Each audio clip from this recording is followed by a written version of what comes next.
Gelar perkara khusus di Bareskrim. Ternyata ijazah Jokowi. Simak terus untuk mendapat informasi lengkap. Sehingga menjadi jelas orang itu dipersalahkan karena masalah apa begitu loh. Jadi kalau dia tidak tahu dipersalahkan dengan apa, maka menjadi tidak jelas dia itu ditersangkakan dengan apa. Jadi sekali lagi statement saudara Joko Widodo juga kembali lagi terbukti berbohong, yakni ternyata ijazah itu bisa ditunjukkan oleh proses gelar perkara khusus. Tidak semuanya harus ke persidangan. Tapi sekali lagi menunjukkan barang bukti tadi bukan berarti mengakui keabsahan barang bukti tadi, karena proses keabsahan itu nanti akan dibuktikan di pengadilan. Karena itu kami menunggu proses persidangan setelah segala proses penetapan prosedur di tingkat penyidikan ini menjadi lengkap dan sempurna. Dan kami tadi sempat ditanya di dalam, ada proses untuk mengajukan pra peradilan, kenapa tidak ditempuh? Saya jawab begini tadi, setiap hak yang melekat pada setiap warga negara itu boleh setiap warga negara menggunakannya atau tidak menggunakannya. Hak mengajukan pra peradilan ya hak dari tersangka atau ahli warisnya atau keluarganya. Hak untuk mengajukan gelar tersangka juga hak dari tersangka atau kuasanya atau masyarakat yang mengajukan humas.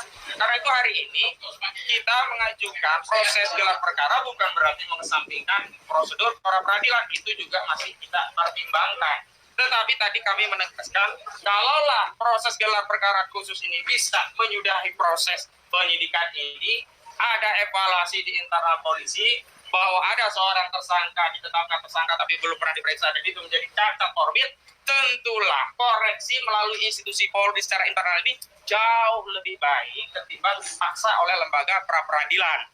Dan itu tentu kami sampaikan tadi untuk menguji apakah setelah dibentuk tim reformasi Polri atau komisi reformasi Polri ada perbaikan internal Polri, dan di antara parameter perbaikan itu ketika ada tahapan proses dan prosedur yang cacat dalam penetapan tersangka ini, jadi institusi Polri dalam hal ini Polda Metro Jaya bisa melakukan evaluasi secara internal tanpa perlu dipaksa melalui putusan pra peradilan. Itu pengantar dari kami, silakan Bung Gabur kalau ditanya. Oke.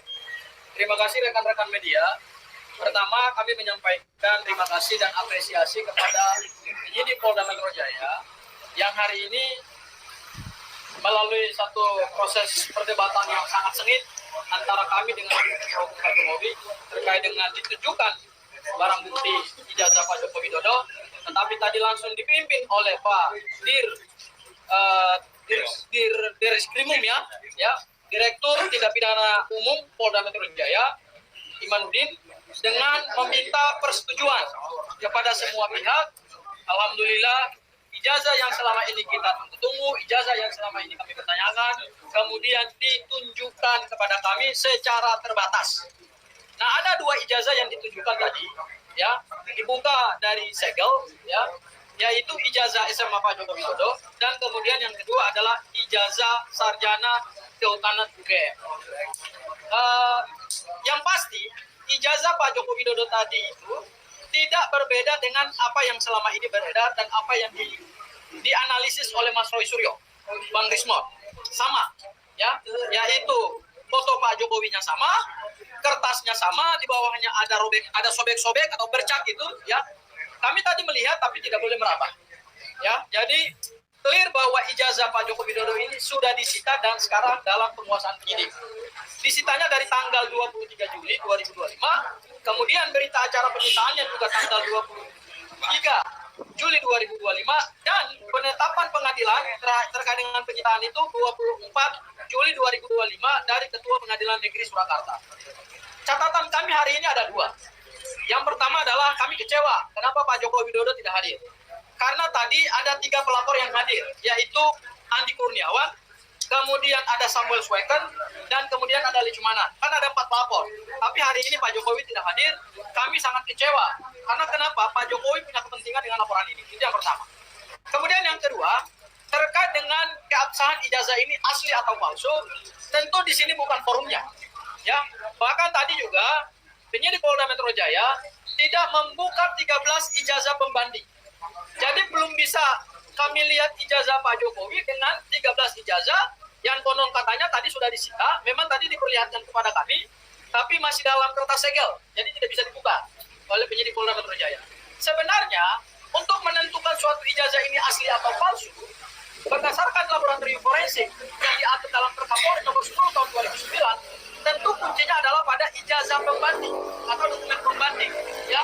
Jadi meskipun ditunjukkan oleh penyidik Polda Metro Jaya kepada para peserta gelar, tetapi secara hukum pembuktian itu belum bisa menjawab apakah ini ijazah asli atau palsu.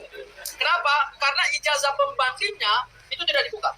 Ya, kami tentu melihat bahwa ini masih menjadi tanda tanya besar juga kepada penyidik Polda Metro Jaya, kepada rakyat Indonesia juga, kepada kami, apakah ijazah ini asli atau palsu. Karena hasil laboratorium forensik yang tadi dijelaskan oleh penyidik Polda Metro Jaya itu hasilnya hanya identik dengan siapa? Identik dengan 13 ijazah pembanding, dan 13 ijazah pembanding itu tidak dibuka. Dan kemudian tadi terkait dengan hasil laboratorium forensik juga tidak dijelaskan secara gamblang apakah 13 ijazah pembanding ini ada pernyataan atau berita acara keabsahannya nggak dari UGM. Kami juga nggak tahu ini ijazahnya ijazah siapa, ya. Sehingga memang masih ada tanda tanya yang hari ini kami dapatkan dalam gelar perkara khusus ini. Mungkin itu Bang Atta yang bisa saya sampaikan. Ada apa tambahan? Ya, Bu Kurnia. Bismillahirrahmanirrahim. Assalamualaikum warahmatullahi wabarakatuh.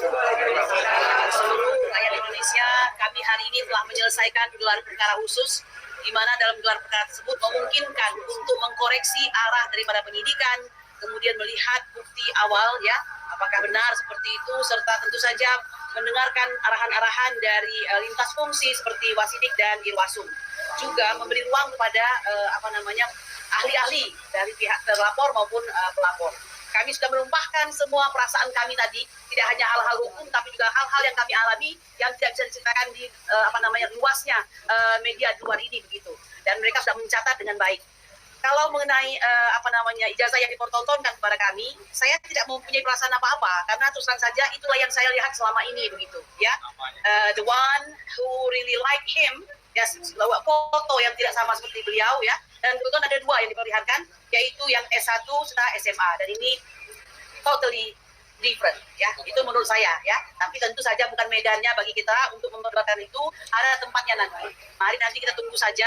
Bagi kami yang terpenting sebagai orang yang sudah ditersangkakan, kami berhak untuk melihat primary evidence, ya. Karena tidak mungkin orang ditersangkakan tanpa ada apa yang menjadi alasan kami untuk ditersangkakan. Saya kira demikian. Semoga kita berjumpa nanti untuk Indonesia yang lebih baik. Silakan.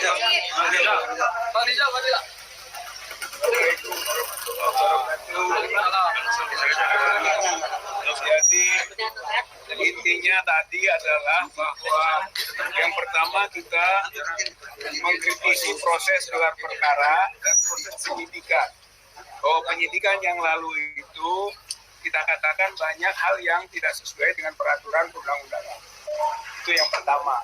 Gitu. Kemudian yang kedua, bahwa penetapan tersangka yang diawali dengan peningkatan dari penyelidikan ke penyidikan yang menyatakan bahwa ada perbuatan pidana.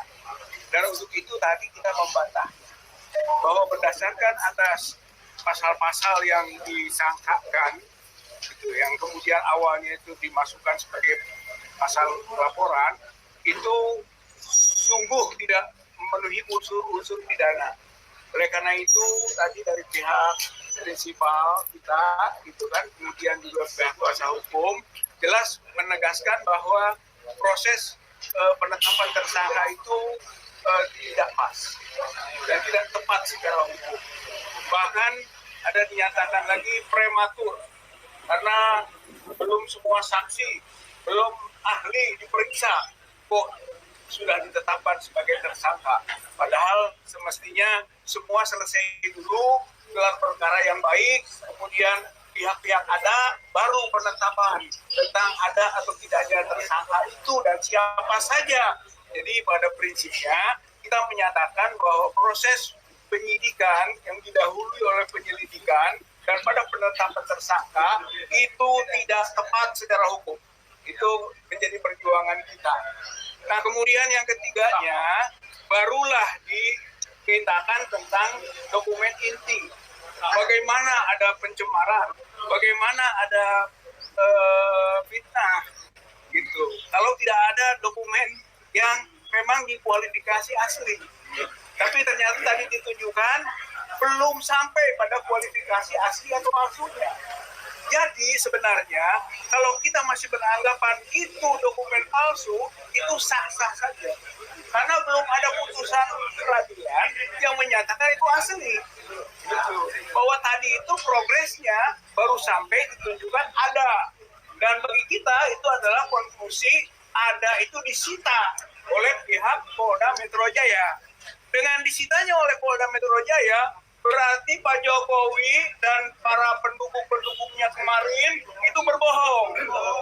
Karena dia menyatakan kami ditunjukkan oleh Pak Jokowi itu aslinya.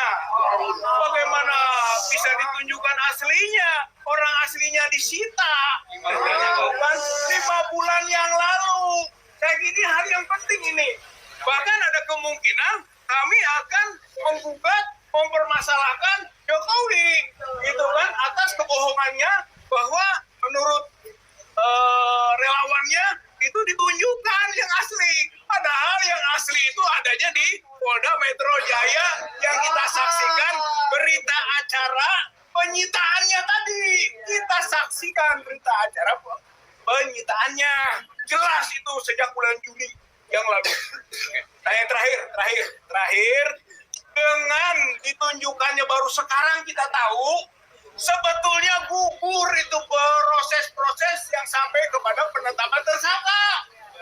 Karena tuduhan tentang ijazah palsu kan baru sekarang ditunjukkannya. Itu saja belum ditetapkan keasliannya. Baru kita lihat. Berarti harusnya sudah gugur itu proses penyidikan sampai penetapan tersangkanya. Saya kira ini poin pentingnya dan itulah yang akan kita jadikan bahan perjuangan berikutnya tentang pembuktian berdasarkan laboratorium forensik ataupun laboratorium lainnya yang menunjukkan bahwa ijazah itu tidak asli.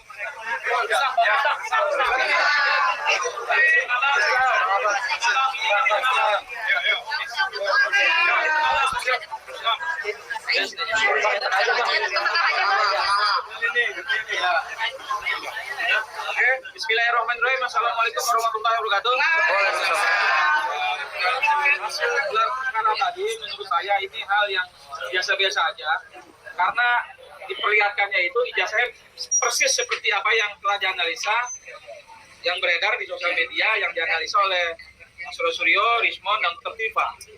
Justru saya malah meyakini itu fotonya siapa, kacamatanya siapa, mulutnya siapa, rambutnya siapa, telinganya siapa, kumisnya siapa, gitu. Artinya menurutnya seksi. akan tiba ini nanti di pengadilan, saya malah justru yakin ini palsu gitu loh. Karena yang dianalisa tuh nggak jauh persis seperti itu gitu. Nah, oleh karena itu saya berharap hubungan rakyat Indonesia untuk membuka benar-benarnya apakah itu ijazah milik Jokowi, apakah juga itu ijazah yang dikatakan Dr. Zul. Kalau ijazah itu namanya sama, kuliahnya di UGM, tapi bukan Jokowi yang sekarang jadi presiden gitu loh. Yang kemarin jadi presiden. Kira-kira seperti itu. Wabillahi taufiq wal hidayah. Wassalamualaikum warahmatullahi wabarakatuh. Ya, sebetulnya ya saya kasih tahu dari hasil gelar itu bahwa poin yang didapat benar pihak dari Polda memberitahukan. Namun tidak sempurna dalam pemberitahuan. Kenapa? Karena pembanding yang 13 itu tidak ditunjukkan. Seharusnya kalau equality before the law, adil, fair, tunjukkan saja, kan nggak repot gitu loh. Supaya pembanding itu bisa kita lihat dengan hasil yang dikeluarkan ijazah dari Joko Widodo Presiden ke-7. Nah ini tidak, nah karena tidak, saya juga heran kenapa gitu loh. Padahal pembanding itu tadi yang dijelaskan oleh Bang Haji ya dan Kozi itu penting sebagai bahan pertimbangan bahwa ini adalah asli atau tidak. Saya kira itu aja. Thank you. Assalamualaikum warahmatullahi wabarakatuh.